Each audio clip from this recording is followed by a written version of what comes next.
ನಡೆ ಮುಂದೆ ನಡೆ ಮುಂದೆ ನುಗ್ಗಿ ನಡೆ ಮುಂದೆ ನೀನು ಜಗ್ಗದೆಯೇ ಕುಗ್ಗದೆಯೇ. ಜೀವನೋಪಾಯಕ್ಕಾಗಿ ಕೂಲಿ ಕೆಲಸ ಮಾಡ್ತಾ ಅಡಿಕೆಯ ಸಿಪ್ಪೆ ಸುಲಿತಾ ಇದ್ದಂತಹ ಕೈಗಳು ಇಂದು ನ್ಯಾಯದ ತಕ್ಕಡಿ ಹಿಡಿಯಲು ಸಜ್ಜಾಗಿದೆ.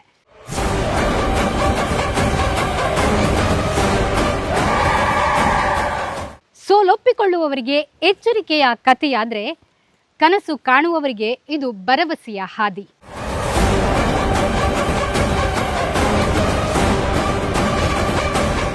ಇಂತಹ ಇಂಟ್ರೆಸ್ಟಿಂಗ್ ಮತ್ತು ಇನ್ಸ್ಪೈರಿಂಗ್ ಸ್ಟೋರಿ ಇವತ್ತು ನಿಮ್ಮ ಜೊತೆ. ನನ್ನ ವಿದ್ಯಾಭ್ಯಾಸಕ್ಕಾಗಿ ಹಾಗೂ ಕೂಲಿ ಕೆಲಸ ಅಂತ ಬಂದವರು. ಆಕ್ಚುಲಿ ನಾನು ಇಲ್ಲಿವರೆಗೆ ಬರ್ತೆ ರೀಚ್ ಆಗ್ತೇನೆ ಅನ್ಕೊಂಡಿರಲಿಲ್ಲ. ನಾನು ಆಕ್ಚುಲಿ ಇಂಟರ್ವ್ಯೂ ಕೊಟ್ಟದ್ದು ಕನ್ನಡದಲ್ಲೇ ಕೊಟ್ಟಿದ್ದು. ನಾನು ಎಲ್ಲಿದ್ದೆ, ಎಲ್ಲಿವರೆಗೆ ಬಂದೆ, ಅಲ್ಲಿಂದ ಇಲ್ಲಿವರೆಗೆ ಬರಲಿಕ್ಕೆ ತುಂಬಾ ಸ್ಟ್ರಗಲ್ ಮಾಡಿದ್ದೇನೆ.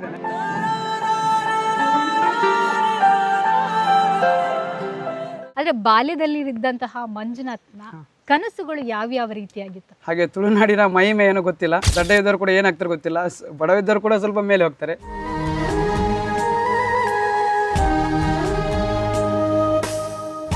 ಅಲ್ಲಿ ಬರೋಗಿಂತ ಮೊದಲು ಏನಿಲ್ಲ, ಈ ಮಂಜುನಾಥ್ ಶಿವಲಿಂಗಪ್ಪ ಅಲ್ಲಿವರೆಗೆ ಇರಲಿಲ್ಲ. ಅಡಿಕೆ ಸುಲಿಯಕ್ಕೆ ಹೋಗೋದು, ಅಡಿಕೆ ಎಕ್ಕೋಕೆ ಹೋಗೋದು, ಮರ ಕಡಿಲಿಕ್ಕೆ ಹೋಗೋದು, ಮತ್ತೆ ಗೊಬ್ಬರ ತುಂಬೋದಕ್ಕೆ ಹೋಗೋದು. ಈ ಕೆಲಸ ಬರಲ್ಲ ಅಂತ ಹೇಳಿ ಇಲ್ಲ, ಎಲ್ಲ ಕೆಲಸ ಮಾಡ್ತೇನೆ, ಗಾರೆ ಕೆಲಸ ಎಲ್ಲ.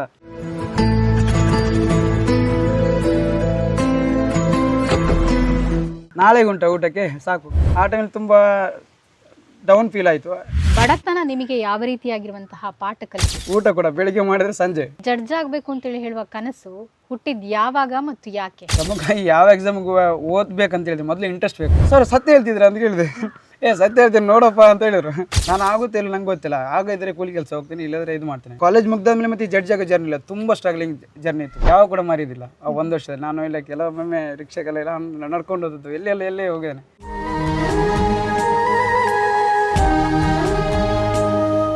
ನಾನು ಹುಟ್ಟಲಿಲ್ಲ ಅಷ್ಟೇ. ಯಾಕೆ ಶಿಕ್ಷಣದಲ್ಲಿ ಈ ಥರ ಮುಂದೆ ಹೊರಿಬಾರ್ದು, ಯಾಕೆ ಎಲ್ಲ ಜನರು ಅಲ್ಲಿ ಈ ಥರ ಅಲ್ಲಿ ನಮ್ಮ ಕಡೆ ಆಗಬಾರ್ದು. 4 ವರ್ಷಕ್ಕೆ ಹುಟ್ಟಿದೆ ಅವನು. ಆಮೇಲೆ 30 ರೂಪಾಯಿ ಸಂಬಳದಲ್ಲಿ ನಾನು ಸಾಕಿದೆ.